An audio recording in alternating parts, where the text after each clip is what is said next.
Let's see. All right. I'm turning the mic on, but I'm doing it. I don't want to get too loud because I have a very bolsterous voice. So, all right. Well, yeah. Okay. I'll do my best. If I hang on. I don't need a microphone. If I'm too quiet, you just let me know. Because I got the one up here, but I don't want to like blow people's eardrums out and do all that kind of stuff. So if I need to speak up, please. I'm a very interactive kind of speaker, so I'm just going to go and get started. I'll probably try to get us done. This is I can go to, what is it, 4:30? I might get us out of here a little bit early, we'll see. I do like kind of doing questions and stuff at the end and interacting with everybody. And honestly, so I like to kind of do some disclaimers when I start out. I think I have it written down, but this will be good enough. So when we're here together, I know that everybody's probably still working on things. You got stuff going on. You might have phone calls coming in. Feel free, use your laptops, do your work, because I know that so many people here are juggling so many things at once. Feel free just to, if you need to walk out or stay in, it's all fine. I've been at these conferences and I've had 50 emails coming in and I want to listen to what's going on, but at the same time, I have to get this stuff done. So I completely relate, and I just want to start off by saying thank you for being here, and you've been a great audience now. All right. My name is Gaither Stevens. If you couldn't tell, I'm doing a session called Don't Fear the Data. So we're just going to get started, and if, like I said, you got questions, you have comments, whatever, feel free to stop me, and I'll answer them right away. By the way, if you can't tell, I'm really excited to be here. So if I stumble over my words, that's kind of why I took the mic off, because I can get like really excited and loud. So hopefully that's going on. And I love big displays, and I'm a little sad I can't like reach up all the way to the top because I like to point at things, and I'll probably be all over the place. So just anyway, we're good started now, and see how this goes. Oh, and by the way, on this presentation, I spared no expense. I mean, look at that. That's wow. Okay. All right, we've got a pretty standard agenda going on. We're going to have an introduction. I'm going to talk about human services and kind of a high-level overview. We're going to talk about collaboration. I'm going to show you some data visualization. We're going to talk a little bit about data exploration, and I'm going to provide some tips and tricks and some resources. So a trick I learned a long time ago, and I've told Brittany this, who I'll be presenting with tomorrow, I like to add stuff at the end that I can cut if I go too long. But if I do cut, I do have all of the slides in PowerPoint form and PDF on my website, which I'll show you in a second. But if you want to go there, it's gaitherdyn.com, GAITHERDYN.com/FCEH. So I try to keep it pretty simple. But the PDF and the slides are there if you'd like to check them out. Again, spare no expense. Even they're applauding. Okay, so introduction. I'm Gaither Stevens, and I started out several years ago in a place called Indiana. And I know this slide may look a little bit plain, and I've done this on purpose. What you'll see up here, you'll see, where I live. It's not exactly expansive geography, but I started out in Marion, Indiana. I went to Muncie, I went to Fort Wayne, where I started out in radio. I managed radio stations for about 20 years, which took me to Cincinnati, Ohio, and I also managed radio stations in Lexington, Kentucky. And just so you know, I do kind of get a little personal in my shows or in my presentations. I call it a show like I have a microphone or anything. And also I like to kind of preface this with I have like really bad ADHD, so I like to jump all over the place. And you'll kind of see that in my presentation, but I like to kind of let people know that because I think it gives them an idea maybe of where I'm coming from, and feel free to like slow down, settle down, whatever. I'm cool with that. So eventually, after I was in radio for a number of years, I lost my job.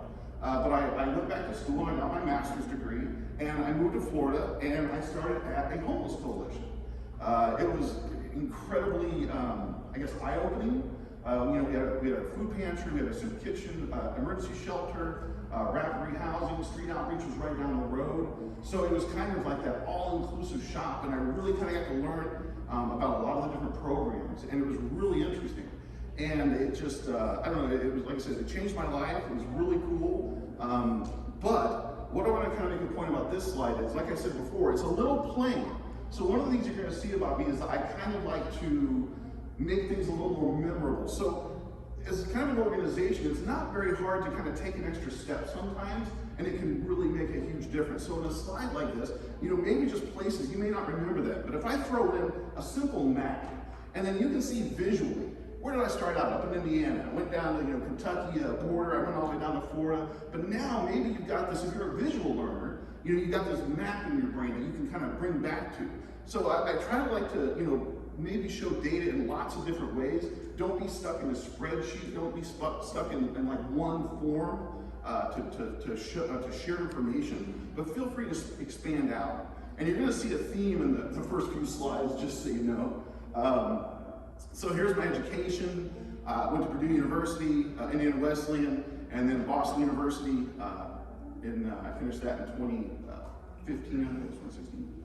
But again, I kind of want to show you this slide, not so much that you'll know my education, but just to show you how much more like effective a visual can be with some simple logos or some simple graphics. And I know this might seem small, but it's going to kind of expand as we go through this presentation. Again, spare no expense. Lots of transitions. It's really cool. PowerPoint's amazing. So here's one of those kind of spreadsheets I was talking about. This is a completely valid way to display data. You can go through here and you can see I've got the years listed, I've got what industry I was in, I've got my position, I've even got salary, which I know some people are like, oh, we don't talk about specifics in this industry. There's some things we don't talk about, but I'm gonna be pretty honest, I'm gonna talk about a lot of this stuff because it's important to what I'm presenting. And some of the things I'm gonna talk about are not specific, are definitely not specific to the COC that I was at in Charlotte County. I think across the country, we're all dealing with a lack of resources. Now, it might be in some form or another. It might be affordable housing. It might be money. It might be people. There's lots of different resources.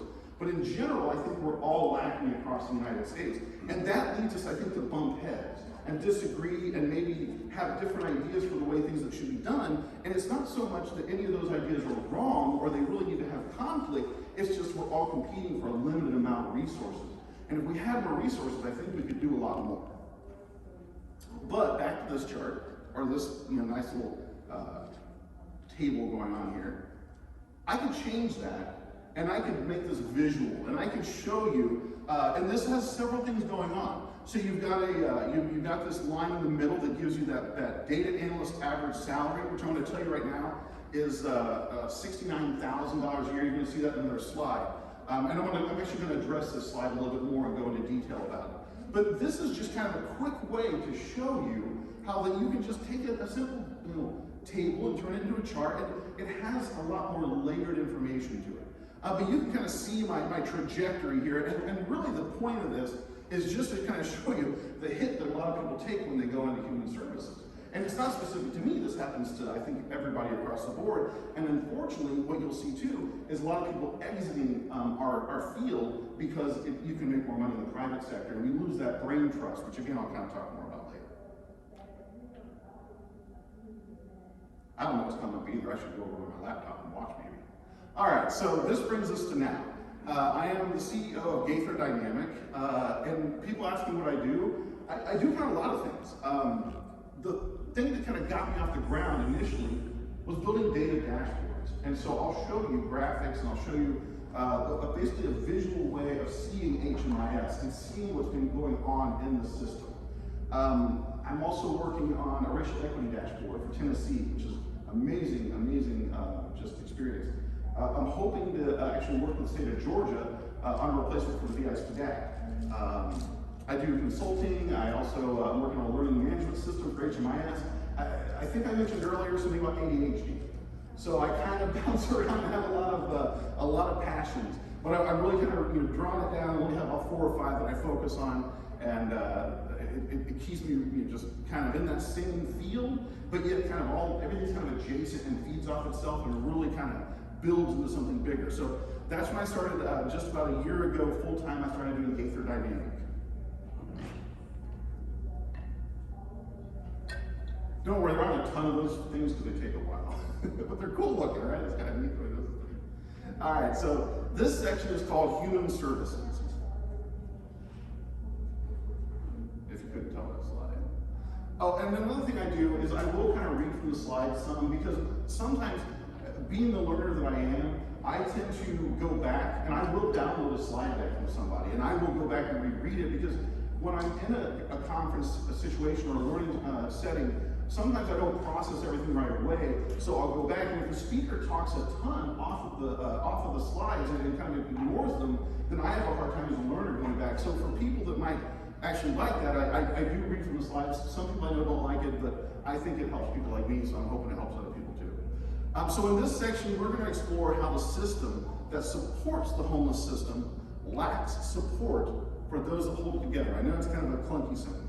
While we tend to think of the homeless system as coordinated entry, emergency shelters, housing placements, etc., we fail many times to take into account that there is a system under that system that supports it all. It's us. So the people that work at the shelters, in the COCs, and HMIS also form a system of support for the homeless system. Unfortunately, many times that system beneath the system is misunderstood, taken for granted, and ignored. Okay. So another thing I like to do is, if you download the slide deck, these links are all live. So if I reference something, I try to make it like an actual URL that you can click on and go and check it out later. Because there's a lot of stuff that I think HMIS administrators and COC leadership and people that are working in homelessness, maybe they don't know about all these resources. So I really kind of like pooling resources and sharing it with everybody. So like I said before, when I started out, I had been in radio, and I came and I started working at a local homeless coalition at $38,000. And like I said before, you know, I had my associates, I had my bachelor's, I had my master's in computer information systems. I was making $38,000. You know, you do what you got to do when you're in tough times sometimes. So the point of this slide really is, when we're put into this, a lot of times we're not trained. I think a lot of times our salary is considered donation, you know, maybe to the nonprofit we work for. And we're really kind of asked to do a lot without a lot of training.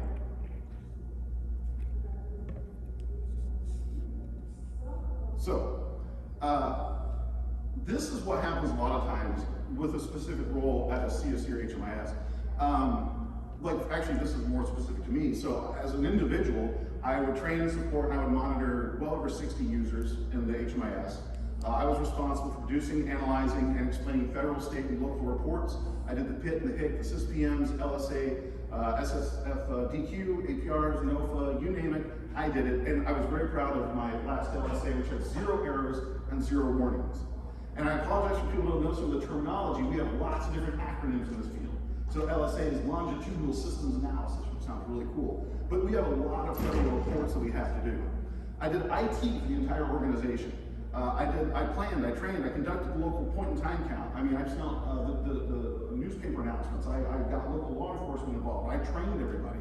I monitored the HMIS for security, policies and procedures, and data quality. I literally wrote those policies and procedures at my COC after I've been there less than 5 months. Not really qualified, but you gotta do what you gotta do. I did all the graphic design, data visualizations, and public data dashboards, and I just put etc. because the slide just got too long for all the stuff I did. And this is not uncommon. I really hope people understand I'm not trying to brag. This is a typical load for HMIS administrators and for even COC staff. Like, you may not be working with the SysPMs directly, but I guarantee there's a lot of work going on that people are doing. It takes so many people, but it's being lumped on you. And I just want to kind of like draw a little spotlight on that. Because I think even if it's not specifically HMIS, which I might talk a lot about, I think we're all dealing with that in leadership, and if you're working for street outreach or a shelter director, there's just so much hard times with that. Okay, so this is a really cool slide. This is one I actually got from Brittany that she pointed out to me. This actually shows in 2011 HUD's HMIS budgeting and staffing toolkit, which recommended a salary of $60,000 a year for one full-time HMIS admin. So I don't know how many HMIS admins make $60,000 a year, especially in 2011. I mean, 2022, not many make that much money. So it's kind of interesting to see that. And the other thing that you see here too is like $10,000 a year for software. Now, those are definitely 2011 prices. There's something called inflation, and prices have gone up, but yet we're not paying people anymore. So this brings me back to my slide that shows the data analyst average salary, which is about $69,000, and you can, like I said, see what happened when I went into social services. I dipped way below that line, and the only way to get back out of it was to go private again. But I do want to kind of show this graphic because there's some cool things in here. When I showed you the table before, you couldn't get some of the quick visual cues that I put up here, like the red and green. Where you've got the below a certain threshold is red, like warning, danger, Will Robinson. And you've got green, which is where you want to see things go. Green is good. So again, I wanted to show just a different way to show the same data, but in a different form.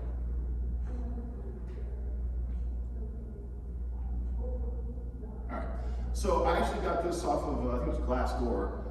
This shows you the data analyst, 69,000 is the average pay, and you can see the low, extremely low, is 46,000 a year. So after 5 years, I was still making the lowest of what a data analyst anywhere else in the country would make.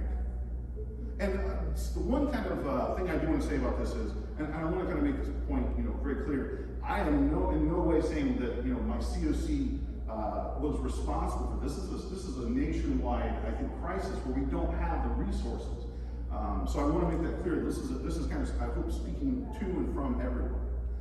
So one of the things that I did was I was able to survey a number of Hmis administrators, and I got 90 responses back. And with that, 2/3 of Hmis administrators surveyed made less than $60,000 a year. And Hmis administrators, I know that people will say that they're glorified database managers. I mean, I've heard all kinds of things that kind of want to lower that expectation or whatever, but every Hmis administrator I've ever met is a data analyst. Maybe they don't have a degree in it, but if it walks like a duck and it talks like a duck, you're doing data analytics. You're a data analyst. That's how that works.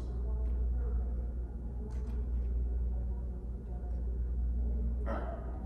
Now, at the same time, over 82% of Hmis administrators have a bachelor's degree or higher, and yet are making way more than their counterparts in the other parts of the country in the same field as far as data analytics. So that's a problem. We have educated people doing the work, but because they have a degree in social work, or because they have a degree in psychology, they're not paid what somebody with a computer science degree might have, yet they're still doing the work.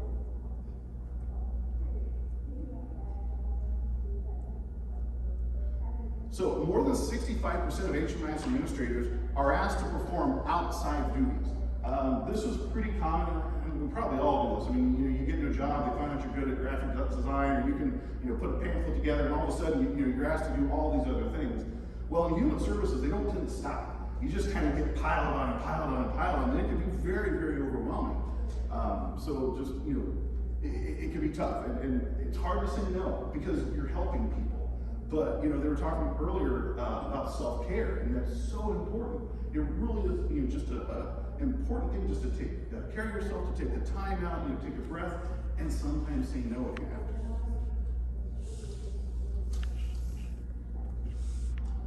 All right.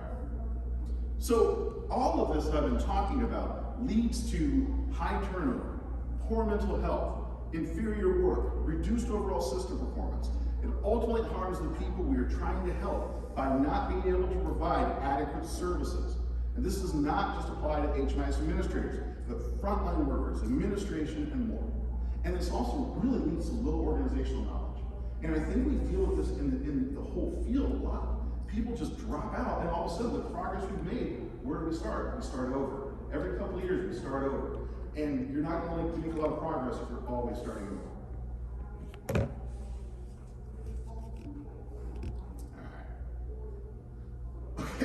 So there's this thing called Hmis memes, and it's funny if you're in the world of this. If you what this is a guy juggling axes all federal reporting, because you never want to make a mistake. You don't want to be the person that dropped the ball, that didn't submit a report. You don't want to lose $1 million of funding because you forgot to submit a report at midnight or whatever. There's a lot of dangers involved, and so there's a Twitter account called Hmis memes. And if you're in the world of ending homelessness, there's a lot of good gems there. I think I have another one up here that I liked too. Yeah. So you can't really tell if it's Valentine's Day or the day before the LSA is due. So I think we've kind of all been there. It's like something's due. It may not be an HMIS thing. It might be the NOFA. It might be a grant report or whatever. But I mean, we're all just like, oh my gosh, I got to get that in. So I think we kind of all feel that way sometimes with deadlines. All right. So what can we do, or what can be done? Competitive pay, adequate training, continued education, respect of non-work hours, hire more staff, provide up-to-date tools, have a help desk to help streamline requests. And to the competitive pay, I know that there are maybe not all the resources, but there are other resources, there are community resources, and sometimes, and I've learned this firsthand, if you just talk to the Board of County Commissioners, or you talk to local government, or maybe the United Way, it's amazing what kind of collaboration can happen, and you can get more funding for positions, and it's an incredible help. So don't just be like, oh, HUD only gives us this amount, we're stuck here. There's other avenues.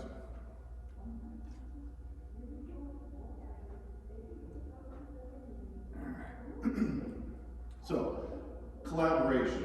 I talked a lot about HMIS specifically, and I know maybe everyone's not in here working with HMIS all the time, so I'm going to kind of step beyond that. So, data can be a powerful tool. Sometimes data sits in an unused spreadsheet, and other times data is used to create beautiful things. By improving our local homeless system and understanding the importance of working together to collaborate on a better future, our COC, when I was in Charlotte County, we took data to a whole new level. And this data-driven collaboration-minded approach not only improved our system, but also helped impact the country through the creation of the COC Alliance, and helped immensely when an unexpected pandemic created chaos across multiple health and human service systems. Okay, so I started this thing a few years ago called the COC Alliance, and if you go to the website, cocalliance.org, it's really just a front page with a couple of links. One of them's to a Facebook group, but the one that's really helpful is the Slack group. And Slack is a basically real-time chat platform. It's free, but we have over 850 people every single day in that group helping each other across the entire country. COC leadership, HMIS administrators, people that just want to, help with homelessness. It's an incredible resource. It's free, and we just sit in there and we help each other all day long, every day. So, while I was in Charlotte County, we did effectively, and I might have to put a bullet or a little asterisk. I'm not sure. When I was just leaving, they were trying to get the effective in homelessness for chronically homeless. I'm not sure they got it, but we were close, I know. But we did effectively end veteran homelessness, I think in 2017, and we were, like I said, narrowing down to chronic homelessness. But we did that by doing effective coordinated entry. I'm talking, we knew where everybody was, we kept in contact. It was all hands on deck when it came to this. I'm the HMIS administrator, but I was running the meetings sometimes, the by name list meetings, and it took just everybody at all the agencies talking all the time and not letting people fall through the cracks. One of the things I learned is it can never be, well, I called and left a message for that person. Okay, well, that's not good if that person passed away because you just thought I'd just leave a message. Like, we really kind of take some, groundwork sometimes and making phone calls. We had, we're all learning this kind of thing, but we had a situation where an agency couldn't find a client. Well, the client had fallen down and injured himself and was at the hospital. And another person in the room was told that story and said, I can tell you where they're at. They're at the hospital. Go there and find them. And they were like, well, I called about the message. And we were like, no, you literally know who this person is. Go there. Go and talk to them. And it did. And that's what it takes sometimes, is all this kind of being on the same page and not waiting 6 months or a year, but trying to help these people quickly and help each other quickly, and not just let things sit. It takes kind of it takes passion, it takes excitement, and it takes us really kind of going the extra mile sometimes. But we did. We used committees, and we continuously monitored client needs, and we really tried to keep them on progress to housing. Now, while obviously housing first, but what's second, and what's third, and what's fourth? It's not housing only. it's housing first. So sometimes there are wraparound services, mental health services, might be medical attention. There's a lot of transportation. There's a lot more that goes that's involved in what we do. But by continuously monitoring and being in touch and making sure that if there were any gaps in those services, that we could fill them quickly, that really helped. Yes. So on that note, I'm always worried about when to determine whether something is a trend or whether it's not in terms of time frame with data. So we get data coming in, we see data on a daily basis, and sometimes we run reports every day, and sometimes we run a report weekly or monthly or whatever, but I'm always worried about making a change on something if it's not really a trend, and so I don't know if you have any just insight into how long you wait to see data before you decide, okay, this is a real trend in data, we need to move on it, we need to make some, we need to make some answer, make some progress based on it. Well, I'll say, if you are monitoring trends, you're already ahead of the game. Okay. Because that's the first step, is actually watching your data and seeing, does it change? Did it go up? Did it go down? What happened? So that's a great place already. Time frame, it really depends, but being aware of it, monitoring it, I like to monitor data at least monthly, but if you identify a trend, do it more often, do it weekly. And see if you're seeing, where you really probably want to intervene is if you get a sharp decline or increase in something, like very drastic, then absolutely. If you're seeing a slower trend, maybe address it a little slower, so that kind of will maybe go on your time frame. It really depends on what it is specifically you're talking about.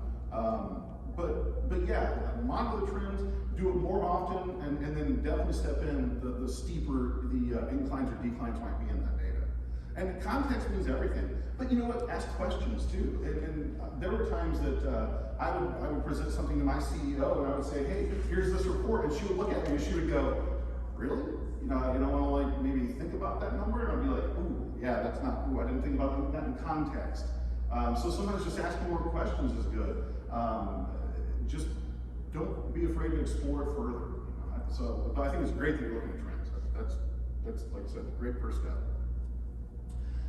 So yeah, partnering with other community organizations. One of the things that we did in Charlotte County was we had the United Way actually funded a collaborative to help people experiencing chronic homelessness. So we had a mental health provider, we had a free pharmacy clinic, and rapid rehousing all in that mix to kind of provide those wraparound services. And part of what we did also was taking existing inventory in the community and push for rapid rehousing, because we didn't have permanent supportive housing really. We would do the rapid rehousing and then kind of take the services and bring it to the clients, and that was pretty effective. And then again, like with the trends, we use data to really track client progress and to see where solutions weren't working. Some things were effective and some things weren't, but really a lot of it came down to just being able to track people individually to know what they needed to do. And we were fortunate. We were really looking at when I first started, probably in the 300s during the pit count, and I think we were down to about 150, 160 by the time I left. So we're talking about maybe 90 unsheltered. But even if you scale that up to larger areas, hopefully you're going to have more staff and you can still work on it. But it really was kind of going name by name. Where's the progress? Where's the progress? It wasn't fun, but it was effective, and that's what we were trying to do. Be effective. Okay, so when the pandemic hit, it's like I didn't have enough to do already, and I think all of us were kind of the same way, right? And all of a sudden this pandemic hits, and our COC, because we've done this collaborative, I put dashboards together.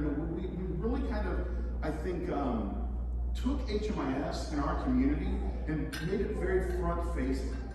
Every month we posted data quality reports for the agencies.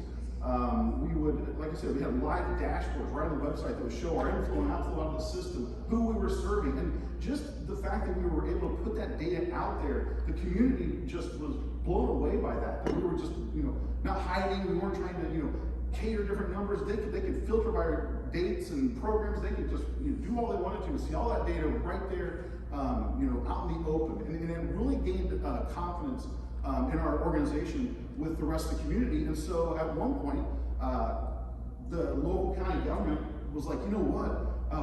We really want to help. So many people in the county are losing their jobs, and we have some dollars that we'd like to be able to assist them, but we don't know how. We don't really have like this side avenue really. It would take, they'd have to do bids, they'd have to farm things out, they'd have to find the resources and have all these committees, and they came to us and they were like, hey, could you build a website where you could have people come and fill out COVID assistance applications for financial assistance, and how long would that take? I think it took about 72 hours. And we were accepting applications online, processing them, hundreds of thousands of dollars, and the county was like, wow, that's pretty cool. Okay, did you do that through your HMIS system, or was a different system? This is a website. It was a web. This is a website with a $60 plugin. Because the reason why I ask, because we have on our website where a client can apply for assistance through our kiosk. But it's so much problems. Because the thing is, if a client goes in today and says, okay, I need assistance with my rent, I'm gonna lose my house in 3 days. And if we don't answer them right then, they're gonna come back tomorrow and put it in, which could create duplicate input, which is a hassle. Yeah, you never want duplicate clients. No, all I did was I took a website and I took some plugins, and some contact forms and ability to upload PDFs and make sure the security is tight, and it was up and running in 72 hours, and we were processing thousands of applications. It was wild. But, and that kind of was a stepping stone. I mean, a website's one thing, taking applications, that's not too difficult. Okay, so this is kind of seeing what I said before, so I'll skip through this. So yeah, we had thousands of people flooding the website. It was really cool until the county was like, hey, you guys put together this website, that's pretty cool, can you expand it? It's been a while now, it seems like forever ago, but there was a big deal when it came to COVID testing. And they were opening up test sites, and we were scheduling it, and where could you get it done? And it was with a certain age group. So the county was like, can you build us a testing kind of functionality on the website? And I was like, sure, why not? Because I was, I did that 72-hour website. We could do this too. So we did. It was about 24 to 48 hours, and we were scheduling tests for COVID at local sites. And we had, I think at one point, 40,000 people hit that website. We had to upgrade the server, obviously. But we got hits from all over the country, from New York, people trying to get their grandma or whatever into a testing site here in Florida. So we got 40,000 hits. It crashed the site at first, but I stripped it down, kept it running, and the county was thrilled. Here we are scheduling COVID tests, and it was going really well. And then they wanted to do vaccinations scheduling through the website, and it was like, oh my gosh. And it was crazy. I mean, there was so much going on. But the point is, we were able to be flexible, and we were respected in the community for the way we're able to take data, display it back out, and make it accessible for everyone. The county was like, wow, this organization knows what's going on. We're going to keep, calling on them to help us. And so we did. We did vaccinations, scheduling for the website. It was a really, a great success. A lot of late nights, but again, it all was kind of snowballing. It was fantastic to really kind of be able to help out the community, because continuum of care is a continuum of care. In the name, it's not only people experiencing homeless. Continuums of care are trying to help everyone in the community. So this was a way for us to really kind of flex those community muscles and to be bigger than just a small immediate concern. We were able to kind of expand it out to be something that was responsive and quick, and the county couldn't have done that on their own, so they were very appreciative.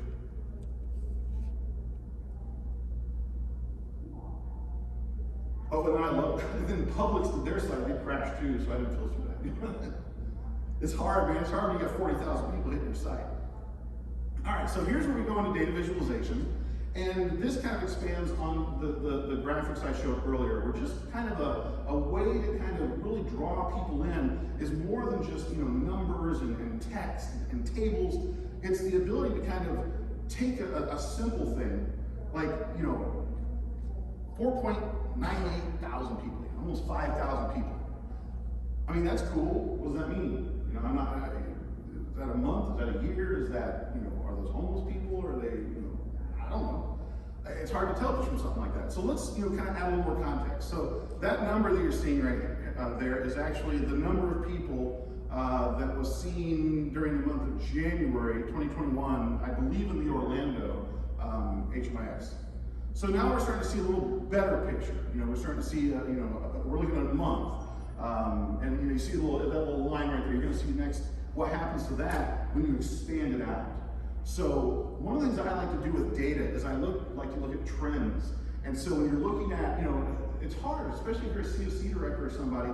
Maybe you had 800 people in your system, last month, and maybe 752 the month before. Maybe 6 months ago you only had 814, but it's really hard to kind of keep all those numbers in your head, which is great when you visualize it. You don't have to worry about keeping all those numbers in your head. You can look and you can see trends, you can see spikes, you can see dips.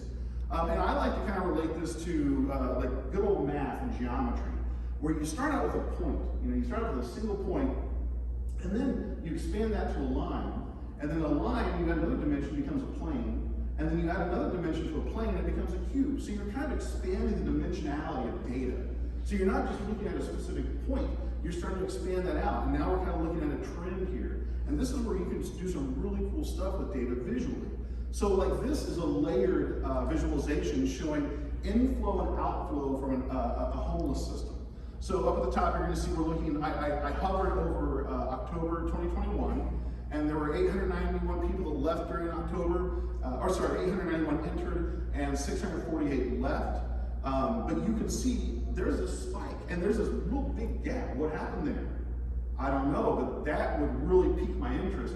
And I'm telling you, if you look at numbers in a spreadsheet, you may not be able to quickly go, oh, there's a big jump right there. But visually, anybody can see that. And then you can drill down and start seeing what's actually going on. And it's really cool when you see some of this inflow and outflow stuff around the pandemic, and you see shelters emptying, or you see, hotel vouchers spiking, and you see some really cool stuff in the data. But it's all by visualizing it and expanding it out and kind of changing the way you look at it. Again, so we tend to look at like things, housing placement or left for housing or first time homeless. We tend to look at those in set periods. We only look at those for maybe a year, or just like one kind of, whatever HUD says we have to look at. But by building something that you can adjust the dates, you can start looking at trends in your homelessness, in your first time, in some of your measures, like returns to homelessness. You don't just look at is ours good or bad from year to year. Well, where are we at in June? Where are we at in September? Well, if you visualize that, on your own and with your own data, you kind of take that power back. You don't have to just look only once a year at what's going on with your system performance measures.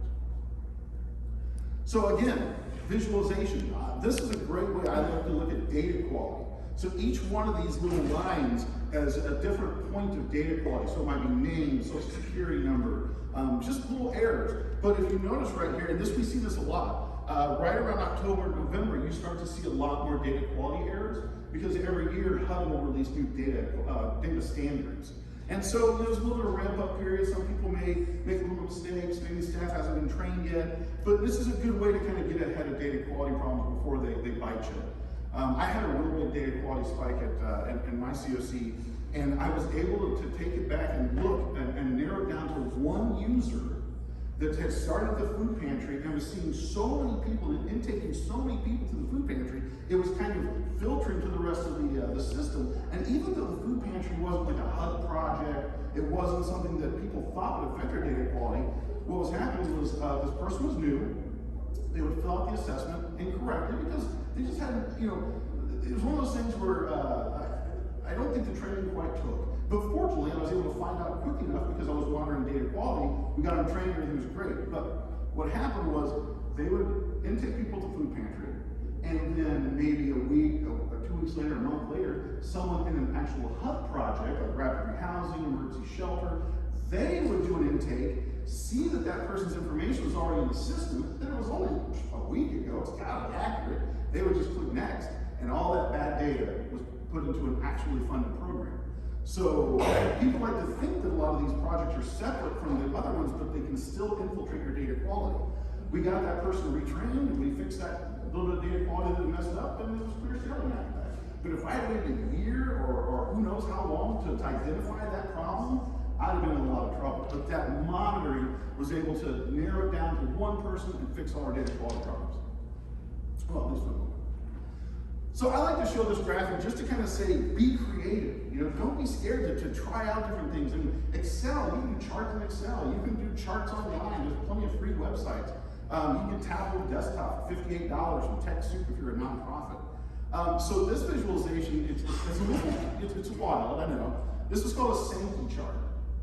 And this shows, behind the projector.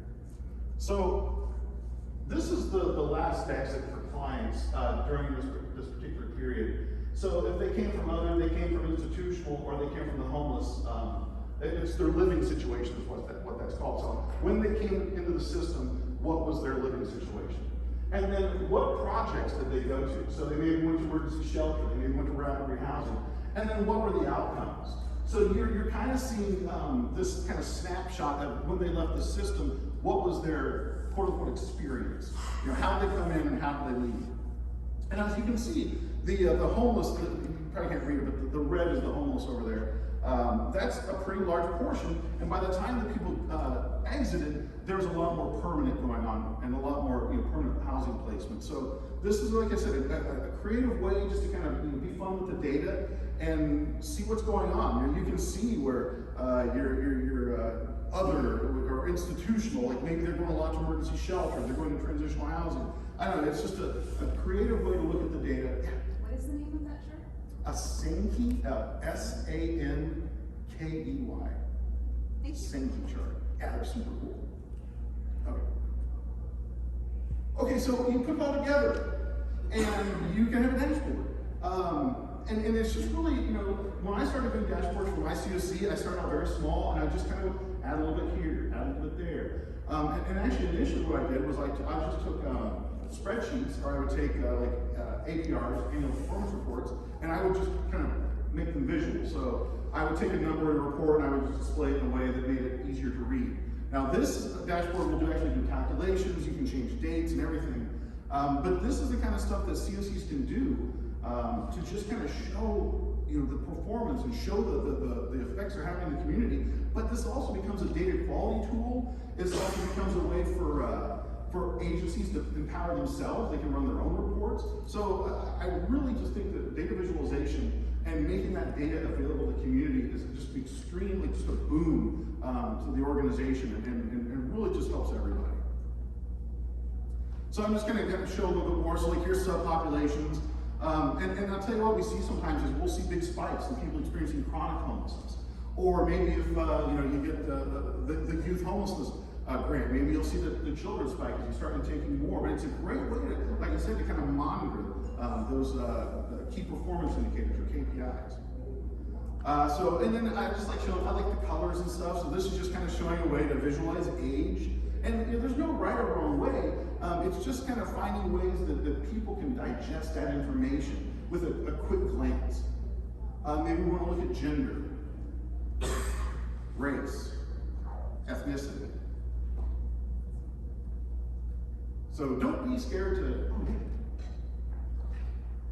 How often do you change the data? Because is it directly linked to your HMIS? No, not You yet. have to export the data, correct? Yes, there's lots of ways of doing it. Some people do actually have live feeds. Because some organizations will do data warehousing, where they do have that live link. Or sometimes it's a nightly done, sometimes it's a live. Now the ones I'm showing, they're typically more people will do like monthly or weekly uploads.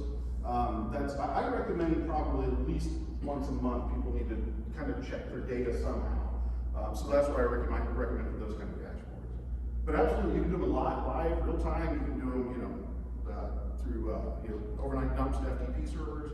There's a lot. That's the great thing about it. You can be creative because there's so many different ways to so many solutions and so many ways to do it. And it's just none of them are wrong as long as they work.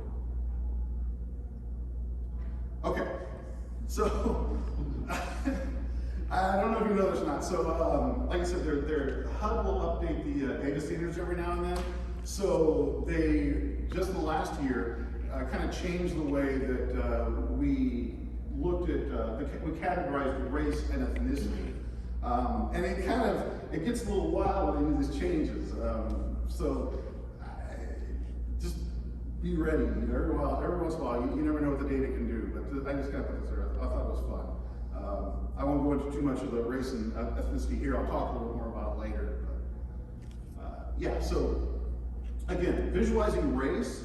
What I wanted to kind of show here was, again, I like to present information in lots of different ways. So what you're seeing here, this is a tooltip. If you just hover over, you get your basic numbers that you want to see. You know, your 124, you know, your 99, your 5,289, but you've also got your percentages. So don't be, you know, think about different people and the way different people might learn and offer lots of different things. So maybe it's a tooltip, maybe it's percentages. I mean, just kind of be creative.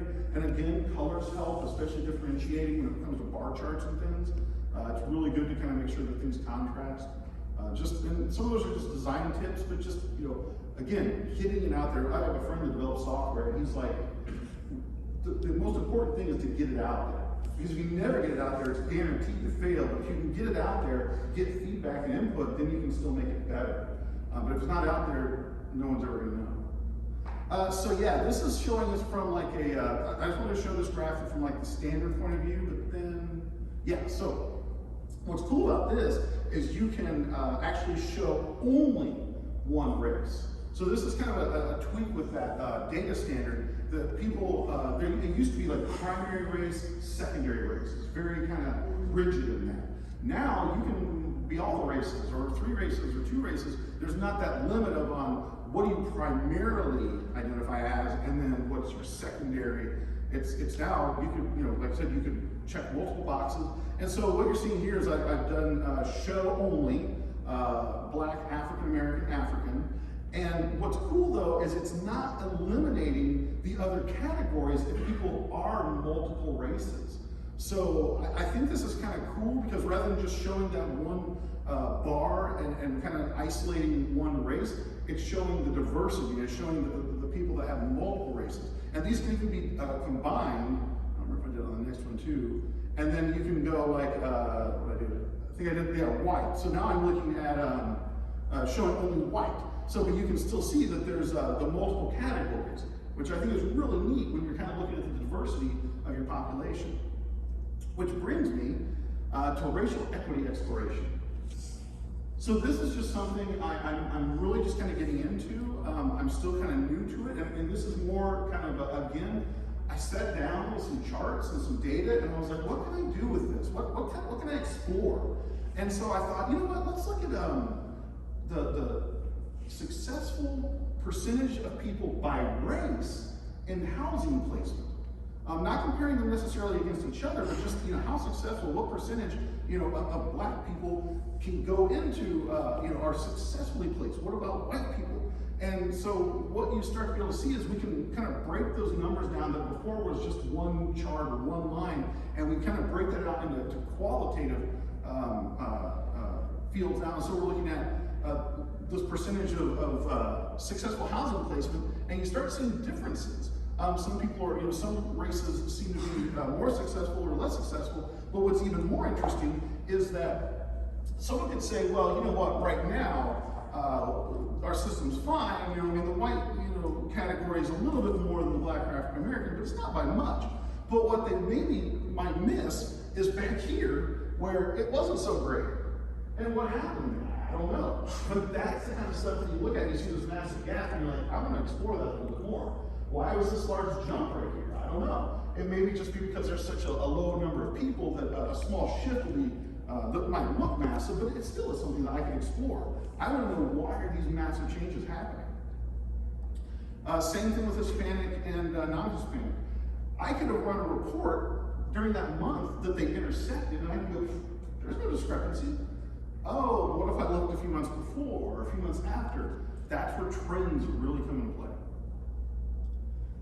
And then a friend of mine named Mike Smith in Tennessee asked me, well, what happens if you break it down further?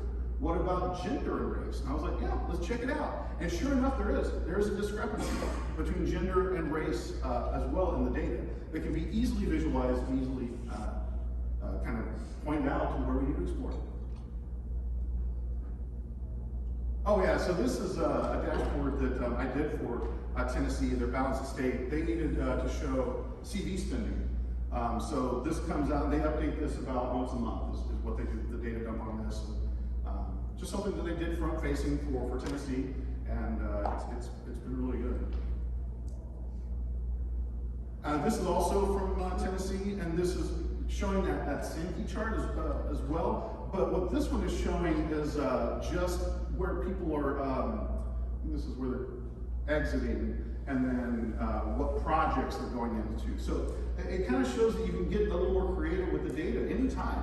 I have it broken out by categories, but then I went down to projects. And you can do it by so many different kind of dimensions and aspects of this that there's a lot of different angles that you can come at and find these really cool kind of nuggets of insight. So this is the coordinated entry project down in Charlotte County, and this shows the enrollment by month that we were doing. So this was a really good way for us to monitor our coordinated entry and to see if we had spikes or drops or whatever. And we actually got to the point where our HMIS and our coordinated entry project was so accurate that HUD did allow us to do a point in time count based solely on our HMIS when they were doing the allowances for the pandemic.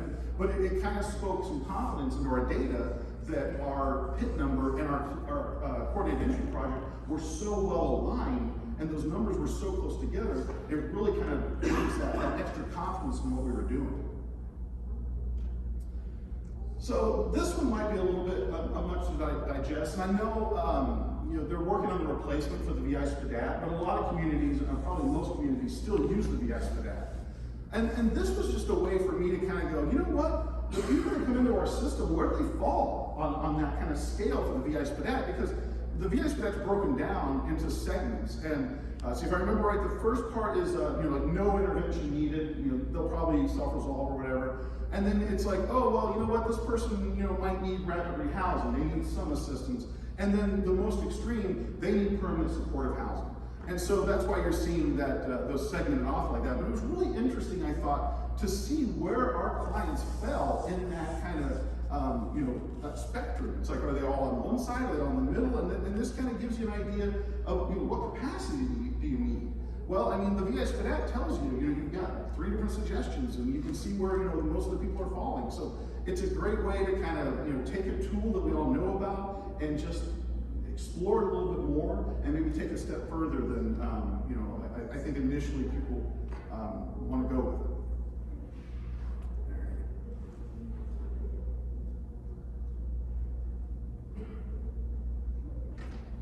All right, so tips and tricks. Now this might be kind of specific to more of the HMIS side, so I might go through this a little bit quickly. If anybody has questions, feel free to ask, but I don't want to take too much time for people that don't know about this, but I try to be kind of broad. So, point in time count. Here's some of the things that I've learned. Don't collect more data than you need, or you can cause survey fatigue. This is important for the point in time count. Do not get tempted to ask 500 questions about whether the client has a bicycle, what color their favorite backpack might be. So many people, they're out there, they're in the woods, they're like, we have this great opportunity. We're right there in front of people, we can ask them these questions. If the question you need to ask that person is important enough to put on a PIT survey, in my opinion, it's important enough to do at another time. You can go back a week later, a month later, whatever. In my opinion, the point in time count is for those surveys, and you want to have consistent data. If you're going to put questions, on the survey that aren't there originally, I would recommend doing it at the end. Ask your important questions first that you need to report the data on, and then you can go to your bicycle questions. So with reporting, start at the end and work your way back. Always read deliverables. You need to know, what do they expect from you? This isn't jobs, this isn't everything. What do you expect from me in a year? I can't tell you how many times we would go through a year, and at the end of a grant or whatever, an agency would be like, wait, what do you got to do? What? You got to know numbers? We just want the money. No, there's reporting, there's deliverables, there's things that have to justify the funding that you're getting. So learn and know what it is you're supposed to deliver before you ask for it at the end, because you're going to be in trouble. Never wait until a report is due to run it if you have the chance. always run it ahead of time, make sure the numbers look good, give yourself some flexibility because you never know what kind of road bumps you might come up against. And I kind of spoke of this earlier. Does your reporting make sense? Ask questions and look at the data to make sure it's more than just technically accurate, but also contextually accurate. There were times I'd bring a number that came, quote unquote, out of the system, right to my CEO or whoever, and they would look at it and go, really? And I'd be, oh my gosh, I didn't click on this one button, I didn't filter this one thing. So just make sure that it makes sense, double check stuff. It just saves you in the long run. Just words of wisdom from personal experience. So the NOFO and SysPMs, this is, a lot of people don't do this, but I think it's really handy. You get judged on your data and on things in the system, and sometimes people act like, well, HUD just kind of makes that stuff up. No, they really don't. If you look at the NOFO or the NOFO, look at last year's, maybe you don't have this year's out, look what they've historically asked about when it comes to the data, and then kind of prepare that ahead of time, and you won't be behind the 8 ball. Also, look at the system performance measures that affect each other.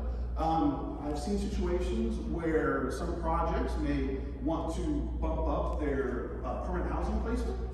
So, oh yeah, man, that person went to stay with friends and family forever, and that person rental by client, it's awesome. Everybody's getting housed. And then you run the returns to homelessness, and all of a sudden all these people show back up, and you're like, whoa, wait a minute. You bumped up one measure, and then you're taking a hit on your other one. So they're not all independent of each other. They can affect each other. It's really important to know how those 6 system performance measures impact each other.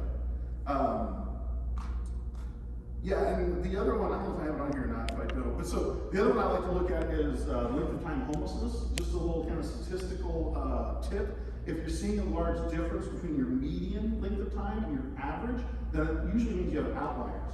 And it's a good idea to kind of look at your data for people that are maybe at the emergency shelter for 3,000 days, which is maybe a mistake, and that kind of stuff can really skew your data. So differences between averages and medians can be a good idea, or a good inclination that there's an outlier going on, or an outlier situation.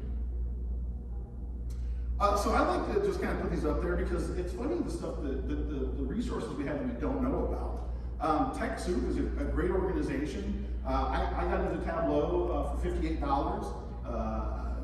They have all kinds of discounts. They rotate them, so Adobe Acrobat, everything. Office 365, you can get that super cheap for nonprofits. I mean, it's amazing. Google Workspace for nonprofits is free. Plugins and templates. I mean, yeah, I've had a lot of programming in my life, trust me, and I could do a lot with some really cool programs if I had all the hundreds of hours, or I could spend $60 on a plugin for the website. And sometimes, if it's effective, that's all you need. You don't need a $50,000 contract if something you can find will work for $60. I mean, just, sometimes you gotta work smarter, not harder. Yeah, I was gonna say, I paid $59 for that. It was what we used to schedule all the tests and the vaccinations in Charlotte County. It was a gym membership tracking system. And there were just salons, basically any kind of membership thing. And I just renamed some fields and made some changes in the back end, and all of a sudden, hey, we're doing COVID tests and vaccination scheduling for the website. Who knew? Okay, so fiscal responsibility. I would recommend running data quality reports at least monthly, if not more often. Don't data shame. Give people a heads up before posting data quality reports and give them the tools they need to fix them first. So I mentioned earlier, we put our data quality reports onto our website, and I would do that once a month when I'd run them. I didn't do it the first month. I wasn't like, hey, look at your data quality, you're terrible. I sent out emails to everybody, especially the executive directors, and I said, listen, in a few months, we're gonna start putting data quality on the website, let's fix it. And I'll tell you what, it was great. It was a perfect kind of mix because they were motivated, and yet they weren't shamed. It was a great kind of a marriage of the two. It got a lot done. We went from F's on our data quality to A's. But it took commitment, and it took people in those positions, really kind of getting behind it. But they knew that we were going to post it, so they were like, hey, yeah, we'll get it cleaned up, and they did. It was fantastic. I'll tell you what, I would really recommend, if you have the opportunity, just walk in the doors of the places that you're working with, if you have the opportunity. I learned so much sometimes just by, I would try to figure out what a project was doing or something through the system. Sometimes I just have to drive over there. I'd be like, hey, can you give me a tour? Can I shake some hands? Can you walk me through the process? And then once I saw it, I go, yeah, okay, I'll build you this in the system. That makes a lot more sense. But what it also did, it showed people like, I actually gave a damn. And I walked in the doors and I sat down and talked to them. And I'm gonna tell you what, I reaped so many rewards and benefits from that, more than I deserved, because it was just, I would show them some respect and that they were appreciated, and then people would work just hours and hours on data quality, and I couldn't believe it, and I praised them every time because it helped me, and you know, I couldn't have done it without them. So having like that central person in an organization that you know you can count on is really, I think, key to relationship building and to really like knowing kind of the pulse of what's going on and having that you know, getting things done quickly. If you can make a phone call, it's amazing what you can get done with little, you know, pure relationships. So yeah, post your data quality where the public can see it. It doesn't have to be data quality. It can be financial reports. It can be just about anything, but just be transparent. It's scary, but it puts a little more, you know, it makes you think a little bit more. It makes you kind of step back and go, okay, I better make sure this is right. I need to make sure this is the right message. But it's out there. It's kind of exposing. But ultimately, it's just going to lead to better things, because you're going to maybe other people might find problems that you didn't see, and that's not a bad thing. I know it might be embarrassing, but that's how problems get solved, is when you first identify them. All right, so I like to put these resources up because sometimes people don't know about them. It's just the HMIS Data Exchange Resources website, HMIS Standard Reporting Terminology Glossary. I know it's a weird or a long name for something, but all that is, it shows you how HMIS programs a lot of things like what's a client stay, or how's this defined. And it's just handy sometimes if you're just wondering, like, why didn't that person show up in HMIS, or why did this person do that? Sometimes just reading that back in documentation, which is not all that exciting, I know, but it's there, and it's a resource that sometimes is, you know, it's for vendors more, but it doesn't mean that we can't go and read it to learn and to kind of, you know, get a peek behind the curtain. And I'm telling you, it can be really helpful in understanding the overall system and then your particular system. You know, the data standards, that governs what we do in HMIS, and HUD says that we have to do things a certain way. The COC Alliance I mentioned before, subscribe to mailing lists. There's all the HUD stuff and the HMIS lead series. And I'll tell you what, I think, where are we at? My contact information. So anybody have questions? Yes? I have a question about racial equity in zip codes. If you looked into, or maybe Tennessee doing their racial equity surveys or racial equity work, if you looked into zip codes and trying to break down and look at racial equity from where people are becoming homeless based on the zip codes. So, not yet, but that's definitely something we're going to be looking at. It's, well, I'm kind of looking at, actually what I want to do is look at some publicly available data, like census data, be able to maybe bring that into some maps. One of the things I've noticed in HMIS is there aren't necessarily a lot of, well, okay, so when we're working with populations that are experiencing homelessness, a lot of times they'll put their address as the shelter or wherever, not necessarily where they were sleeping or where they lived before. So when I've done like map generated data, it's like, oh, everybody lives at the shelter. It's like, no, 3,000 people don't live in a 64-person shelter, but there's just not a lot of good geography data. The pit's about the best thing I think we get sometimes if we're lucky, but I will, but it's going to be trying to figure out, and it might be a custom question that you know, but yeah, that's a tough one. And then I think a lot of it comes down to just the way we collect data, and what we collect from HUD doesn't necessarily cover, you know, any campaign per se. So, yeah, okay, any other questions? Sorry, do you take part in the census for homeless? And if so, what trends are you seeing? For like the point in time count? Yeah. Well, honestly, off the top of my head, I don't know. They just released the report, I think, recently. So there's a yearly report called the AHAR. It's the Annual Homelessness Assessment Report that goes to Congress. And really, that's where I would look. I haven't read it yet for this year, but it's where they take all the data and everything that we do in our systems, and they put it aggregate data, and they give it to Congress and say, hey, this is the state of everything. So if you want to know it, read what Congress reads.